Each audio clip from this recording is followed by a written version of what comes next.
You know that feeling when everything seems calm and then, out of nowhere, something insane happens? Well, that was what my afternoon turned into that day. I was just sitting on my porch, enjoying the quiet of the neighborhood, sipping on some iced tea, when I noticed Karen, the Karen heading down the street toward Tommy's house. And let me tell you, whenever Karen got involved in anything, chaos wasn't far behind. Karen had always been the neighborhood's resident lunatic. She was the type who would freak out over someone parking too close to her house, or, God forbid, if anyone looked different than her.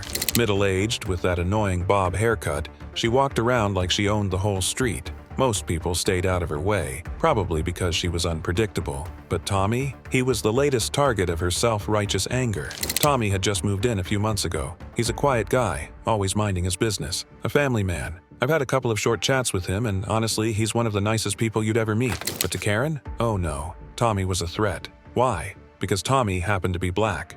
That afternoon, Karen stormed out of her house like a hurricane.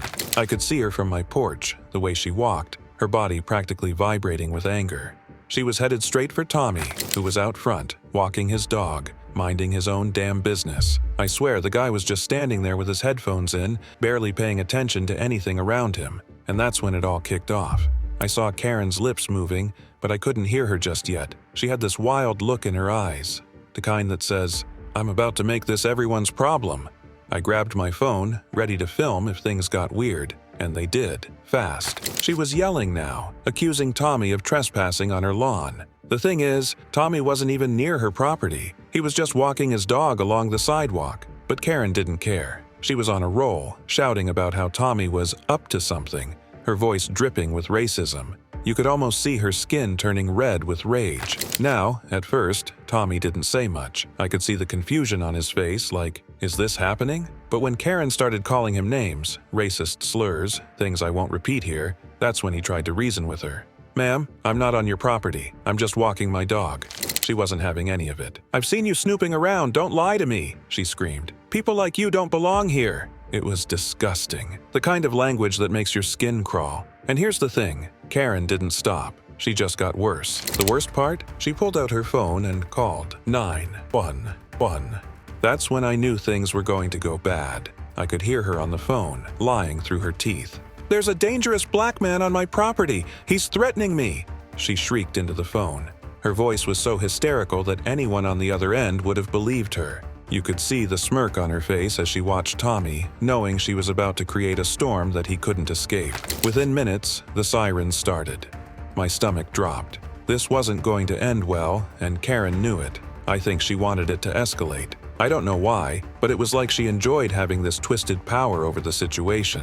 When the police arrived, they came in fast. 2 squad cars pulled up, and out stepped 4 officers, guns holstered but hands ready. The moment they saw Tommy, they moved in, cautiously, like they were expecting a violent criminal. It didn't matter that Tommy was just standing there, hands by his sides, still holding his dog's leash. They had already been fed Karen's lies, and you could see the suspicion in their eyes. Karen, now performing her life, started crying, clutching her chest like she was about to faint. "He threatened me! He said he was going to hurt me!" Her voice was shaky, her eyes wide, like she was some kind of victim. It was sickening to watch. I couldn't stay quiet any longer. I walked up, trying to get the officer's attention. "Officer, you've got it wrong. He didn't do anything. She's making it all up." But Karen, hearing me, turned and started yelling even louder. "You stay out of this!" she screamed at me, her face twisted with fury. "He's dangerous! You don't know what he's capable of!" The officers looked back and forth between us, trying to figure out who was telling the truth, but you could see it in their eyes. They were ready to believe Karen. Tommy, bless him, was still calm. "Officer, I didn't do anything. I just want to go back to my house." His voice was steady, but I could see the fear in his eyes. He knew what this looked like. He knew where this was headed, and so did I. Karen, seeing that things weren't moving fast enough for her, suddenly let out another blood-curdling scream. "He's got a weapon!" she yelled, and that was it. That's all it took. The officers drew their guns, pointing them at Tommy. His dog started barking, pulling at the leash, sensing the danger. Tommy's hands shot up into the air. "I don't have anything, please just listen," he shouted, his voice cracking now with fear. I froze. It was like watching a nightmare unfold in slow motion. Everything felt surreal, like it couldn't be happening, but it was. The tension in the air was so thick I could hardly breathe. And Karen? She just stood there, a look of satisfaction on her face as she watched the chaos she had created. Everything was happening so fast. The guns, the shouting, the tension. Tommy was standing there, hands in the air, trying to keep calm. But there's something about having multiple guns pointed at you that changes the whole energy of a scene. It's like watching someone try to stay composed while a tornado is bearing down on them. You know they're one wrong move away from disaster. Karen was off to the side, her crocodile tears flowing like a river, fueling the officer's suspicions. Her act was flawless. If you didn't know any better, you'd think she was genuinely terrified.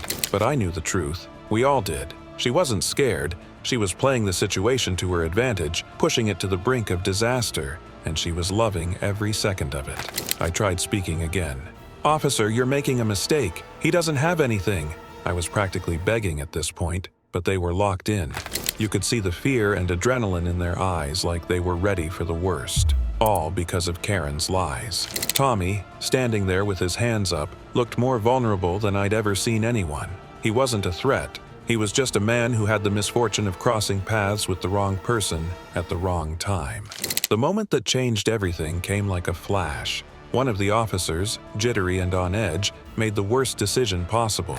His finger slipped, or maybe it wasn't a slip. Maybe it was fear taking over. Either way, the gun went off. The sound of the gunshot was like a bomb going off, deafening. For a split second, everything seemed to stop. The air was still, the noise ringing in my ears. Tommy's body jerked backward like he had been hit by a sledgehammer. The leash slipped from his hand as he crumpled to the ground. His dog, confused and frightened, started barking frantically, but all I could see was the blood. Tommy's chest was bleeding out fast, a dark red pool growing beneath him on the sidewalk. I couldn't move. I couldn't breathe. My brain was screaming at me to do something, but my body just wouldn't cooperate. It was like being frozen in the worst moment of your life, unable to break free. The officers rushed forward, but it was too late. Tommy's wife came running out of the house, her scream cutting through the chaos like a knife. She threw herself onto the ground beside him, hands desperately trying to stop the bleeding. "Tommy, baby, please, stay with me. Somebody help him." Her voice was raw, desperate, the kind of sound that echoes in your soul long after you hear it. The officers were frantic now, realizing the severity of what they'd done. They called for an ambulance, but you could see it in their eyes. They knew it was over. One shot, one mistake, and they had killed an innocent man. Karen, though? She didn't seem fazed. She looked more smug than ever. Standing there with her arms crossed, she glanced at Tommy's wife and muttered, "He should have just listened." Her voice was cold, dripping with the same venom she'd been spitting all afternoon. I wanted to scream at her, wanted to shove her, to make her understand what she had done, but I was still in shock, trying to process the fact that Tommy was lying there, bleeding out on the pavement. I remember hearing the sirens of the ambulance, but even as they loaded Tommy onto the stretcher, I knew it was over. His body was limp and lifeless, and his wife, God, the look in her eyes was something I'll never forget. She wasn't just heartbroken, she was shattered. Her world had just ended right there on the sidewalk, in front of their own house. I felt useless, standing there like an idiot while everything fell apart. A couple of other neighbors had come out by now, some with their phones out, recording the whole thing. One woman shouted at the police, calling them murderers. Another man was trying to console Tommy's wife, but there was no consoling her, not after that. And Karen? She was still standing there, still pretending like she was the victim. Her crocodile tears were gone, replaced by that same self-righteous sneer she always wore. The audacity of it made me sick. How could she still stand there after everything that had happened and act like she had done nothing wrong? I wanted to punch her. I've never felt that kind of rage before. It was like a fire burning in my chest and I didn't know what to do with it. But before I could even think about confronting her, more police arrived. Backup. They started closing off the street, telling us to get back. But nobody was leaving. Everyone was too stunned to move. One of the officers, the one who had fired the shot, looked like he was going to be sick. His hands were shaking, and he kept looking at the blood on the ground like he couldn't believe what he'd done. But it didn't matter. The damage was done. Tommy was gone, and no amount of regret or apologies was going to change that. Karen finally made her move, trying to sneak back into her house like nothing had happened. But the crowd wasn't having it. People started shouting at her, calling her a racist, telling her she was responsible for what happened. She tried to brush them off, but it wasn't working. The anger in the air was thick, and it was aimed right at her. I stood there, watching it all unfold, my heart pounding in my chest. I knew, in that moment, that nothing would ever be the same. This wasn't just about one man being shot. This was bigger. This was about every time Karen had pulled her racist nonsense and gotten away with it. This was the moment where her lies had finally led to someone's death. The aftermath of that day was unlike anything I'd ever experienced. You could feel the tension hanging in the air for days afterward, like everyone was just waiting for the explosion. And it came. Trust me, it came.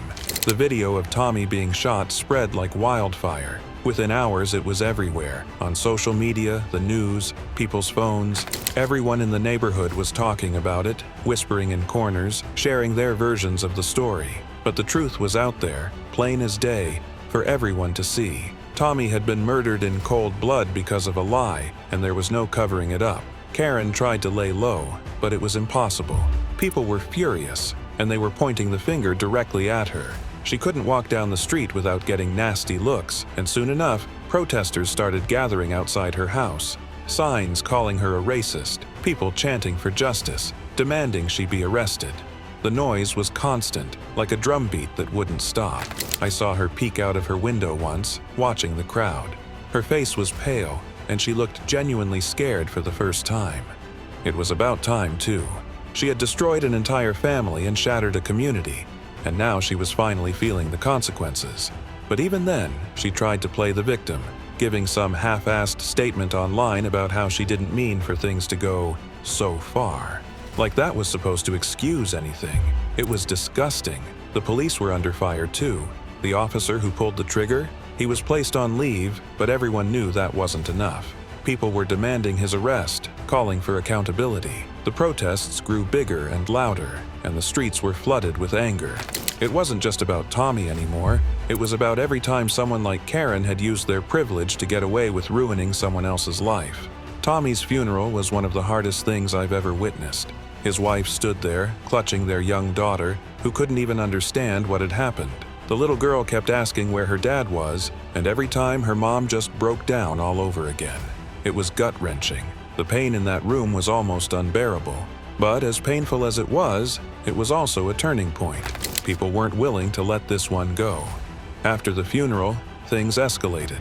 The protests turned into something bigger. The media started swarming, and Karen's face was plastered all over the news. People from all over the country were demanding justice for Tommy. Eventually, the pressure was too much. Karen was arrested for making false reports and inciting violence. Watching her being dragged out of her house, screaming and crying like the world had done her wrong, was a moment of sweet, twisted justice. For once, she wasn't in control.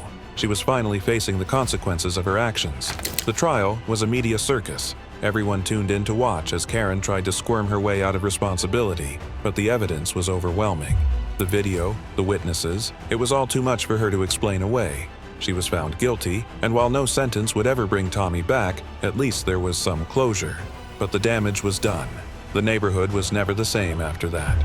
Tommy's family moved away not long after the trial, unable to bear living in the place where he'd been murdered. And Karen? She became a cautionary tale, a reminder of how dangerous a single lie can be when it's fueled by hate. So, what are your thoughts on this? Let us know in the comments below.